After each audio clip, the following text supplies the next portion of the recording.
एक बाप अपनी बेटी का अंतिम संस्कार करके घर वापस आता है। घर के लोग चीखते और चिल्लाते रहते हैं। पूरे घर में मातम का माहौल होता है। सब एक दूसरे से गले लगाकर रोते बिलखते दिखाई देते हैं। इसी दरमियान उस पिता के फोन पे एक कॉल आता है। जब पिता फोन को रिसीव करता है तो वही मरी हुई लड़की का कॉल आता है और लड़की कहती है कि पापा मैं जिंदा हूँ, मैं मरी नहीं हूँ। ये बात सुन के पिता काफी डर जाते हैं। पूरे घर वाले सोचने पे मजबूर हो जाते हैं कि आखिर एक मरी हुई लड़की का कॉल कैसे आ सकता है और एक मरी हुई लड़की फोन कैसे कर सकती है। पूरे गांव में हल्ला हो जाता है। सभी गांव वाले सोचने पे मजबूर हो जाते हैं आखिर ये कैसे हो सकता है। इस पूरी सच्ची घटना को आपको विस्तार से बताऊंगा। उससे पहले परिचय। तो मेरा नाम अंसारी अमजद है और आप सभी नीडर न्यूज का क्राइम न्यूज देख रहे हैं। जी हाँ, ये पूरी घटना पूर्णिया की अंशु कुमारी की है, जो अपने घर से 1 महीना पहले घर छोड़ के कहीं चली जाती है। उसके बाद उनके पिता, जिनका नाम विनोद मंडल होता है, वो काफी परेशान होने लगते हैं कि आखिर उनकी बेटी बिन बताए घर छोड़ के कहाँ चली गई। पूरे घर वाले पूरे 1 महीने तक उस बच्ची को ढूंढते हैं। अंशु कुमारी का कहीं आता पता नहीं होता है। उसके बाद उनके पिता विनोद मंडल स्थानीय थाने में जाके एफआईआर दर्ज कराते हैं और वहां के दरोगा बाबू को कहते हैं कि मेरी बच्ची अंशु कुमारी पिछले 1 महीनों से घर को छोड़ के फरार है, आप मेरी बच्ची को ढूंढिए। पुलिस भी कहीं कहीं आता पता लगाती है, पुलिस ढूंढती है, लेकिन अंशु कुमारी का कोई आता पता नहीं चलता है। फिर एक दिन का वाकया ऐसा आता है कि एक तालाब में एक लड़की का शव मिलता है। लड़की के शव मिलने के बाद जब वहां पुलिस की टीम पहुंचती है तो देखा यह जाता है कि उस लड़की का कंडीशन काफी खराब हो गया होता है। पूरा उसका शव जो है सड़ गया होता है, पूरा मुंह और देह जो है फूल गया होता है। इसी बीच वो पुलिस सोचने पे मजबूर होती है कि आखिर यह जो है कैसा लाश है, ये किस लड़की का लाश है। फिर पुलिस को यह बात ध्यान में आता है कि हो ना हो ये लड़की विनोद मंडल की पुत्री अंशु कुमारी ही है। फिर वो पुलिस प्रशासन जो है अंशु कुमारी के पिता विनोद मंडल को फोन लगाते हैं और कहते हैं कि मुझे एक तालाब में शव मिला है, शायद से ये आपकी बेटी है, आइए एक बार देखिए और अपने बच्ची का लाश पहचानिए कि आप ही का बच्ची है फिर कोई और है। फिर वो पिता आते हैं, उनके साथ में पूरे घर वाले आते हैं। लड़की के शव को जो है तालाब से बाहर निकाला जाता है। उसके बाद देखा जाता है तो लड़की का फेस जो है यानी चेहरा जो है पहचानने लायक नहीं था, क्योंकि उनका फेस जो है काफी खराब हो गया था।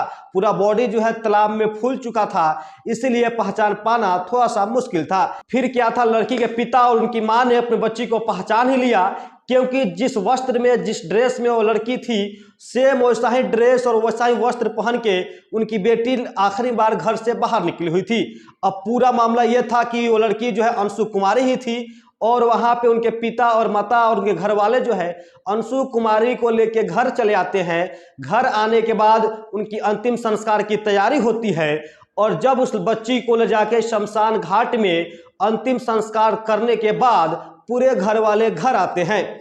फिर माँ का दिल जो है एकदम तड़प रहा होता है, पूरे घर वाले रो रहे होते हैं, क्योंकि 1 महीना का बाद तो अंशु का पता चला था और वो भी मरी हुई अंशु के रूप में। पूरे घर वाले रो रहे होते हैं, बिलख रहे होते हैं। इसी दरमियान एक ऐसा अजूबा घटना घटता है और यह घटना ये होता है कि उनके पिता विनोद मंडल के मोबाइल पे रिंग बजता है और जब विनोद मंडल जब फोन को रिसीव करते हैं तो अंशु कुमारी बोलती है कि पापा मैं जिंदा हूं, मैं मरी नहीं हूं।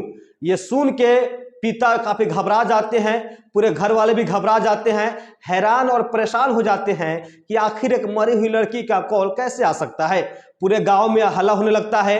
फिर वो लड़की बोलती है कि पापा अगर आपको यकीन नहीं हो रहा है तो आप मुझे वीडियो कॉल कीजिए, मैं आपको अपना चेहरा दिखाती हूँ, फिर आप मुझे पहचान पाएंगे कि मैं आप ही के अंशु कुमारी हूँ या फिर नहीं हूँ।